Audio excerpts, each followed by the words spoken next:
Activity 3. Listen to the following process. Stitching buttons. Things required: needle, thread, buttons, piece of cloth. Steps: take a needle, take a piece of thread, put through the pointed thread in the needle eye. Match both the ends of the thread. Make a knot. Put a button at the proper place of the cloth. Pierce the needle from beneath the cloth. Match the buttonhole and needle point. Pass the needle through the buttonhole. Stretch the needle to the full length. Pierce the needle beneath the buttonhole.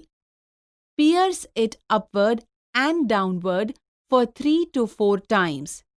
In the end, bring the needle beneath the cloth. Tie knot beneath the cloth and cut the thread.